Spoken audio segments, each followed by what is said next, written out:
on the left side on Magnus square b6. Everything looks correct. You gave your king a little bit of space. Your knight and bishop fight for the center. White has certain advantages here, having more center pawns, which makes his position more mobile, right? He has much more progress to be made. This is ALIREZA's game. I really like, he just has to develop the left side of the board, the queen side, bring his rooks to the middle, maybe push his a-pawn. Magnus is defending here, Tanya. This structure resembles like a Karl Khan or a Scandinavian defense, but overall, I really like the chances here for White. And just to your point, the knight advances to a square where it's currently unchallenged. It's also vacating the square for the bishop to land on, taking care of any ideas that Magnus might have had of knight g4, any potential attack on the right flank. He also improves the position of his rook. The bishop gets to the square. And now again, that a4, a5 that you keep highlighting with the c-pawn up the board, you can't even stop that advance. Absolutely. Which is why ALIREZA is now faced with this decision of taking the knight or not. He does. And now, where do you go from here? I want to point out that in these positions, we see the bar, it does give White an advantage, and it's more long-term. Imagine with the bishop as it's placed, eventually the White b-pawn going up the board, a minority attack once the queen is out of the way. You've got ideas like b4, b5. That bishop on f3, it's going to become a sniper once you're able to get to the c6 pawn. And I think it's on ALIREZA's radar. Well, he starts with the a-pawn, he wants to push that knight back. This is quite unpleasant because Magnus can't mirror him with an a-pawn. Right? He can't play a5 himself. But he follows the age-old wisdom. When attacked on the side, strike in the center. He does it, and he does it fast. And now ALIREZA has to make a decision. There are two attackers on the d4 spot, only one defender. Does ALIREZA bring his rook to the center of the board? Does he capture, or does he even push that pawn? d5. All look pretty good. All look pretty good. I would be very tempted to push d5. You know, I've got enough defensive resources to make that pawn going. Again, the bishop needs to be activated, the bishop on f3. So I'm looking for ways to open up that diagonal to get to that c6 pawn. And you look at Magnus, you just know that he's not feeling well. Well, it's the best position he's had all day. True that. You know, he mentioned it after winning his quarterfinals matchup that he was very worried about playing ALIREZA. He's not feeling himself. You know, ALIREZA is the kind of opponent who's not going to let go of any chance. We saw that in game one. He got one opportunity to sacrifice his knight. He went for it. I have to say, sometimes when Magnus says stuff like that, it's kind of like the smart... You ever remember school?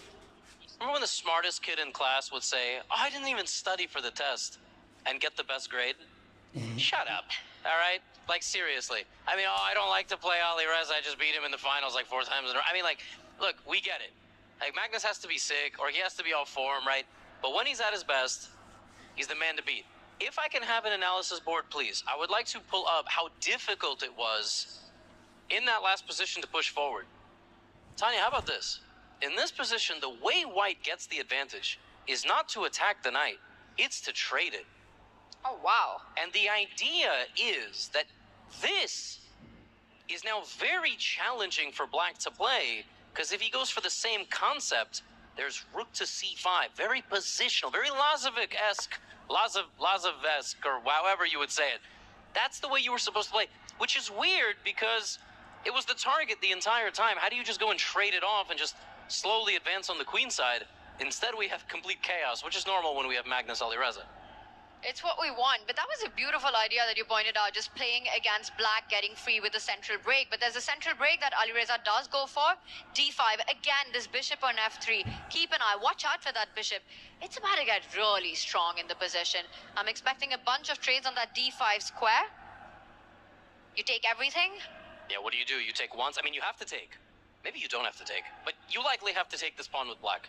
Do you take it once with the pawn, once with the knight? What do you do? I'm expecting all the trades to happen and the white bishop to land on d5. Now, for Magnus, the queen and the rook are nicely set up on the 7th rank, just making sure everything's defended. He's trying to think, perhaps, if there's a way to throw in a curveball here. You know, that e-pawn that's just moved one step forward, can he sever the connection between the bishop and the pawn by going e4? An in-between move. Could be. Could be. And honestly, when he plays ALIREZA, this is a thought. This is really a thought that goes through his head, like, let's complicate it. Let's have a little bit of fun. Let's take a little bit of risk. Of course, he can just take the pawn on d5 and suffer, but Magnus is at a point in his career where he's like, could this be a more fun position to play? It's not about minimizing risk. It's not about being hyper practical. How are we feeling today? How's the mental processing? Do we take some risk in this position or not? Having said all that, we might sit here for a minute and he just trades everything in the middle of the board. And there it is. It is, Liquid under pressure, going solid here with his approach right now. You go e4, you would have ended up with a weakness on that c6 square. He's not allowing any of that. Gonna see a bunch of trades at the center of the board. And there the bishop lands, unchallenged right now. Looking at b7, looking at f7. The a-pawn about to push up the board as well. It just feels like ALIREZA's on the right side of the equality in this one. Absolutely. Can I just say, liquid under pressure and then solid? Like, did that make sense? That was like, thank you. You are spitting fire. Firouja, if I may. That was wrong. Best caster in the world. I'm saying it right now. That was amazing. Anyway, this is not the best position in the world. This is a little bit of a nap time position. Magnus's pawn's not too happy in the middle there, but this is not the first rook endgame we've seen today or in this tournament that even a pawn advantage, you look like you could just go and take some of the pawns. It's unlikely to be a decisive result. The amount of time it's going to take white to take some pawns is the same amount of time it's going to take black to take some pawns, and likely to trade off completely. Yeah, and suddenly Magnus's rooks are beautifully placed in this endgame as well, right? You're eyeing the 4th rank to hit 2 pawns. You're eyeing the 2nd rank for activity as well if you're Magnus. You've got a worse pawn structure, but enough piece activity here. The rooks, beautifully positioned for Magnus. ALIREZA coming in with an attack. That pawn cannot be defended. Let's just highlight that. For sure. And then the next pawn probably might as well not be defended. Here, black can play rook into d2. Like, rook on the 2nd rank of the opponent, just ignore the threat, and the idea would be you lose the center pawn, and then after you take on b2, you give away the 2nd e-pawn. Well, we're not going to get the 2nd e-pawn getting taken, but we are going to get the first one. And now I'm curious, wow, Magnus doesn't even infiltrate at all. He just, this is fascinating, dominates the open files. Look at that. He's going to do a double on that 2nd rank. Yep. The first rook will land, and then the 2nd rook will land. He's looking at piece activity just at its absolute maximum, tying down the white rook on f1 to defend the king side. Magnus Carlsen, rook d2, rook c2 coming in. ALIREZA Firouja, he's got one move to set up counter ideas of his own. ALIREZA might just push the f and g pawns, just activate the space around his own king. Playing with fire. Yeah, but That's a dangerous game, Levy. Rook d2, rook coming in. Yeah, rook d2, rook c2 looks like a problem. I don't think his attack is actually fast enough. This is nasty business by Mac. You know what you might have to play here with white? Rook b5, rook b3, rook f3. Like, try to defend that way. Do a little snake like we used to play on the phone. We're too old. It's like no kids watching this have played that. I've spent a lot of hours in that game, got to a very high level as well, as we're going to enjoy some high-level rook pawn endgame in this one. And I will point out what Magnus has set up against the move that you just suggested. If ALIREZA plants his rook on the b file, notice how the central pawn and the side a pawn are undefended. Magnus will then slide up his d rook all the way along to the 4th rank, winning one of the 2 pawns. And you just called that out, Levy. Rook to b5. On the board, Yep. This is the move that we were hinting at. Best casters in the world. Look at that. Look at that. Predicting both moves. All right, what's the next one? Do we defend the center pawn? Do we chuck the pawn on the left side? He saves that pawn. He gives away the center pawn. And now the rook is free. This is still very dynamic. I mean, these endgames are very tricky. 5 versus 5. The black king will step up just to free up any checking on the 7th rank currently, and then look at infiltrating on the 2nd rank if he's allowed to do so. Magnus Carlsen, 5.5 minutes, about 2 minutes ahead on the clock right now. That's standard. That's ALIREZA playing chess ever. Okay, Levy, we often talk about the Magnus touch in endgames, right? It's just always about how he finds ways to squeeze water out of stone and all those cliches that we use, and he does it time and time again. Does this endgame have enough juice in it? Can Magnus look for something here? Well, what's really funny is that you look at a position like this and you go, would Magnus be able to win this with either color? With white, you would say, oh, his king side pawns are all, look at a little triangle, and he pushed them forward, and black's pawn next to his king on the left side, e6. That's a weakness, right? That's what we would say. But Magnus is playing black, so we're going to say, oh, that pawn's like a dynamic element in the position. He's actually going to push that pawn and use it as a shield for his king, and then maybe weaken the white structure a little bit. Basically, any endgame in the hands of this guy is a problem for the opponent. And I don't like where this is going, Tanya. Like, 2 minutes 40. I said the only way Firouja is going to make his chances in this match lower is that time. It's the time that haunted him in their EWC final at Riyadh as well, and currently struggling on the clock. The position absolutely in balance. A player of ALIREZA's caliber should draw this every single time, and he needs to do this. You don't lose this against Magnus in a semi-final. And in Norway Chess this year, he might have even won it. Like, really, Magnus did not have the best tournament performance there, but this is a very different story. He has double the time of his opponent, keeping all the possibilities on the board. Hikaru likes to say, you have to give the opponent a lot of options. And ALIREZA has too many options right now. Well, first question for him is, what are the options with the rook? He goes with the other one, gives a check. There's a beautiful square on b6 that you could land on, plant your rook there, but that just means some undefended pawns on the queen side that you have to take care of eventually. Rook to b6. Is Magnus going to start hunting that a pawn? He does. Is it time to get the b pawn into the game? Oh, ALIREZA not looking happy in this position.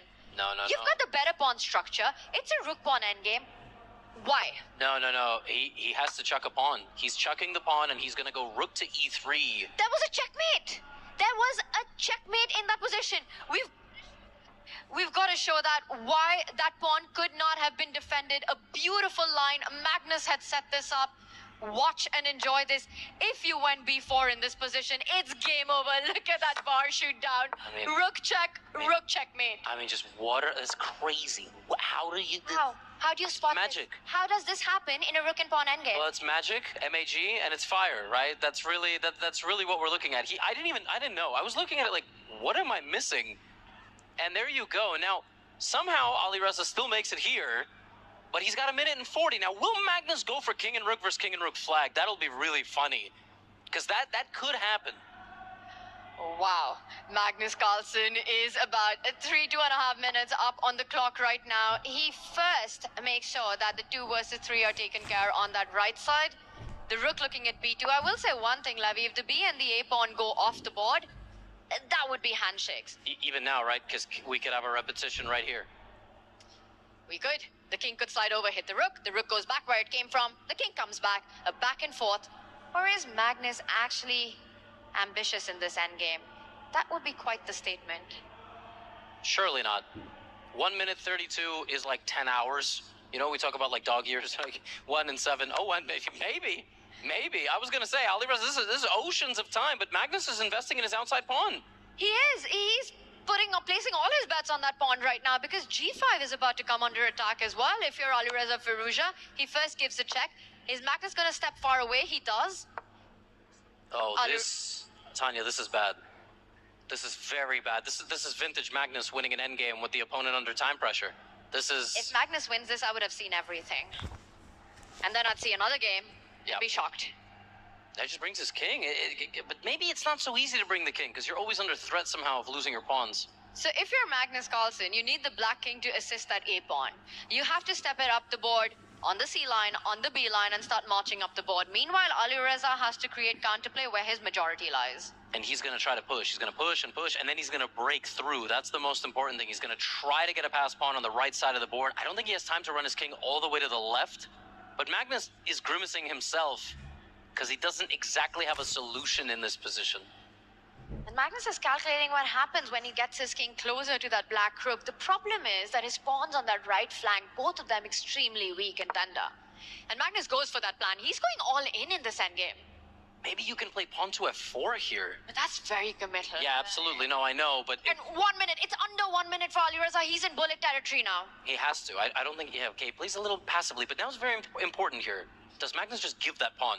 How does Magnus do this? How are we in this rook and pawn endgame, and this isn't a draw? No, this is definitely a draw. He's going to take the pawn, and then he's going to probably go for this f4, because then it's easy. At some point, he can even play it now, and he's going to give the rook for the pawn, and it will likely be a draw. And eventually, White will be forced to give up the rook for the lone remaining pawn that Magnus will have on that left flank. But ALIREZA needs to make sure he's in time on that race. He needs a passer of his own. He gives a check first. The king, if it moves forward, ALIREZA will keep checking. The third rank, the second rank, the first rank. That's actually really funny. Anywhere the black king runs down into ALIREZA, yeah, he has to back up.